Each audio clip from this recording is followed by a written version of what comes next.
Dis à quelqu'un d'autre, le diable n'est pas ton ami. Non. Il ne faut pas te réfugier dans les regrets. Fais attention. Les chrétiens aiment ça. Tu pêches, tu regrettes. Tu crois que comme tu as regretté là, c'est que c'est fini. Non. Parce que quand la Bible dit que le serpent, le diable vient, il vole, il égorge. Il ne vole pas quand toi tu regrettes. Il ne vole pas quand toi tu fais la prière de repentance. Il est en train de voler quand toi tu pêches.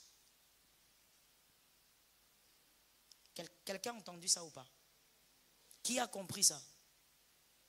Et je veux maintenant te poser une question et savoir si tu le sais avant que je n'avance. Parce qu'on va passer à un autre point.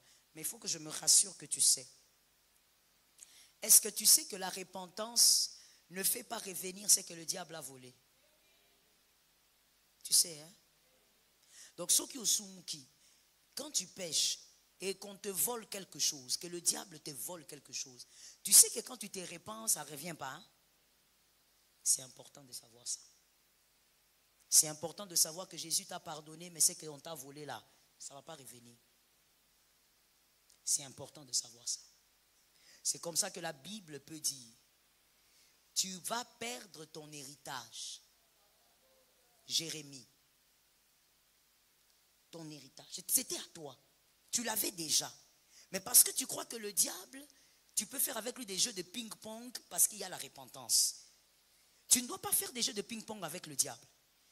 Parce que lui, quand il vient, comme dans le jardin d'Éden, quand il vient, il ne va pas aussi voler n'importe quoi. Il va bien calibrer ta vie et puis il va se poser la question, quelle est la chose que je peux voler ici qui va faire souffrir cette personne même pendant 10 ans? Et il te prend ça. Le salut est venu malgré que Adam et Ève avaient péché, oui ou non? Je ne t'entends pas, hein? Oui ou non? Le salut est venu après combien d'années? Après combien d'années entre Adam et le salut? Pendant tout ce temps-là, le sort de l'homme, c'était quoi? Combien l'homme trimait?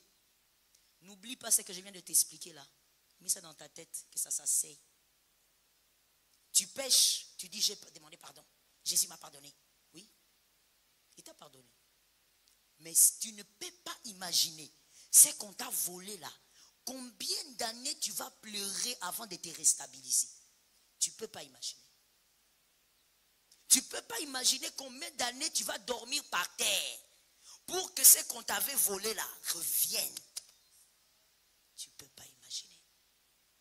Tu ne dois pas te laisser tromper par les malices du diable. Parce que je vais te dire une chose. Le diable aussi, il chuchote à l'oreille des chrétiens. Pêche. La repentance est là. Je ne dis pas les anges, je dis le diable. Le diable aussi te rappelle que la repentance est là. Il te le rappelle pourquoi? Pour que tu pêches. Mais il sait très bien que si tu pêches, oh, tu pleureras. Est-ce que quelqu'un m'entend? Que l'Éternel te délivre de ces choses.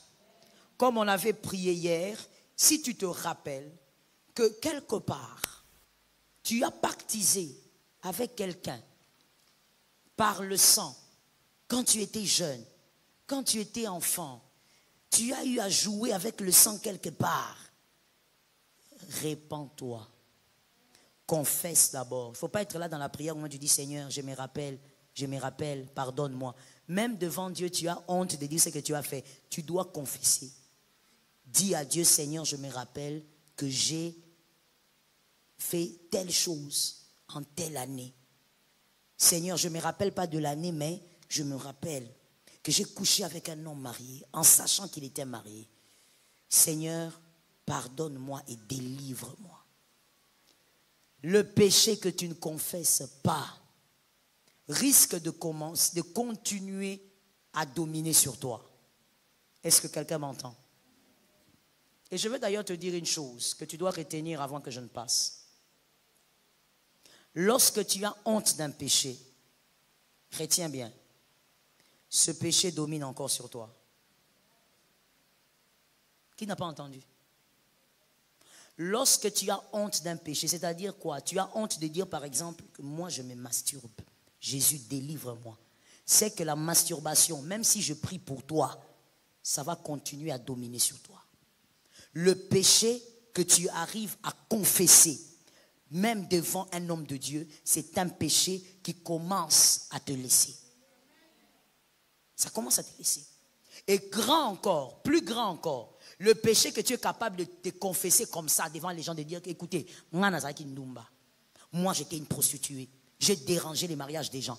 Ce genre de péché-là, que tu peux confesser devant les hommes, c'est un péché qui t'a laissé. Ça ne peut pas dominer sur toi encore. C'est pour ça que tu voyais qu'à l'époque du grand réveil, il y avait des hommes de Dieu qui exigeaient que tu témoignes un mal que tu as fait, tu étais peut-être sorcier ou quoi, mais que tu témoignes. Ce n'était pas pour faire un spectacle comme on voit aujourd'hui. Ça s'est dénaturé avec les années. Mais les hommes de réveil, ayant la bonne semence, ils avaient pour motivation que de tuer le pouvoir du péché en témoignant devant les hommes. Plus ce que vous faites aujourd'hui là, vous commencez à dire des choses pour créer des spectacles. L'église n'est pas un lieu de spectacle. Mais confessez pour que ce péché n'ait plus de force sur toi. C'est comme ça qu'on demandait aux gens. Tu as été prostitué, Dieu t'a libéré, Dieu t'a délivré. Confesse, dis aux gens. Et tu vois que ces gens, des personnes qui ont confessé publiquement, parce que sérieusement Dieu les avait libérés, ils ne sont plus jamais rentrés. Mais toi avec ton secret là que tu gardes, même quand on dit prier ici, on dit prions, confessons, tu es là dans ton petit coin. Même devant Dieu, tu as honte de citer ton péché. Tu es encore ligoté. Ce péché ne pourra pas te lâcher. Tu es sous l'emprise du mal. Que Jésus te donne la force de sortir du péché. 6e qualité. Qualité d'une femme forgée pour vaincre le serpent. Vous voyez que jusque-là, nous parlons des qualités. Nous n'avons pas encore parlé de la manière dont le diable travaille dans nos vies.